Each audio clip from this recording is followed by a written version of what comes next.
Well, here's Barbie on her wedding day, the happiest day of her life, and she's looking a little bit dull here. And I think we could remedy this problem by applying some levels to Barbie.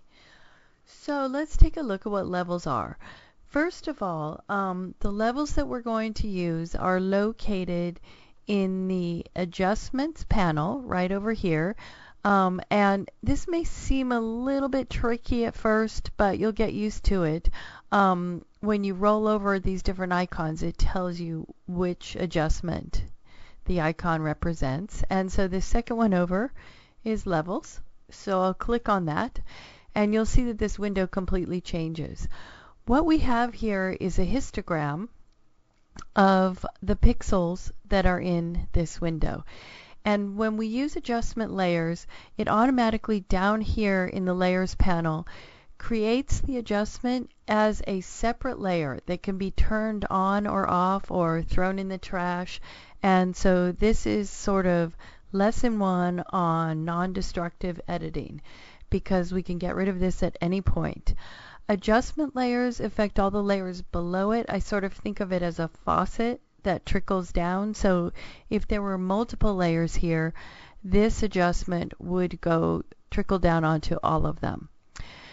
So what the heck is a histogram? Well, this is a representative of the pixels in the picture, and when you look at it through the levels panel, what you have are your shadows or your darkest colors, your midtones, and your highlights over here on the right, which are your lightest colors. And as you could see, we've got just about nothing here from midtone to white, and not too much over on this side either in the shadow areas. Now, the shadow areas, I'd have to say pretty much the only black things in this picture are probably her mascara. So otherwise, it's kind of a white background. It's a kind of pinkish white dress and her bleach blonde hair. So probably on this side of the scale, not that much is wrong. On the right side of the scale, we got a big problem because we know that wedding dress is white. So what we're going to do is bring the slider for white in to a zone where more pixels are available. So this kind of mountain represents how many pixels are in that shadow or highlight or midtone area. So as we kind of scrub this highlight in, you see that the whites are getting lighter. If we go too far, in other words, if we go to the max, like the greatest buildup of pixels here, you see that it gets blown out. So we need to back that off until her dress starts to become white. I'll also want to, and that's for the highlights, I also want to take the midtones and also move them into a lighter zone.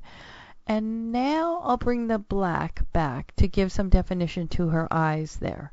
So what I've done is sort of brought the shadows and the highlights, kind of squeeze them together so that what will happen is on reopening this, it will extend my histogram out, because this will then stretch out to the highlight point and these will stretch out to the shadow point. So by nature, let me turn this off and on. You can see that this histogram is just piled right in the middle, and that's why we see so many midtones. When we turn it back on, we've sort of stretched it out so that we hit some pixels with both black, oops, I think I went too far now, and yet we have enough white and lighter midtones for her dress. And then the great thing about this is down here in the layers palette, I can now turn this off and on to see what it was like. And what I'll cover in another video, this is most important, is that we can actually mask this effect in this square right here. So for now, with this project that you're doing, I want you to take a look at it and see if it needs any adjustment in the highlight, midtone, and shadow areas. Keeping in mind that the image that you're looking at on the screen is actually backlit. And so it's going to appear a lot more contrasty than when it's printed in paper. It's also in RGB, red, green, and blue, which is going to give you a brighter color space. And it will be switched to CMYK, cyan, magenta, yellow, and black, which will also kind of shift the contrast of the picture. So it's important to think about the output, and that what you're looking at might actually look quite a bit more contrasty than what the actual print, and adjust accordingly for how you want it to look. So now let's take a look at Ken. Ken the groom, he looks a little creepy here actually, but his contrast is actually fairly good. So all I'm going to do is take a look at his levels, and as you can see, this is quite a different histogram. Notice that we have hardly anything in the highlight areas, and actually not a whole heck of a lot in the midtones, and then a big pile up in these shadow areas. And if you look at the picture, you'll see how that's reflected, that it's mostly black in this picture, and just a little bit of brightness in his shirt, and probably the whites of his eyes.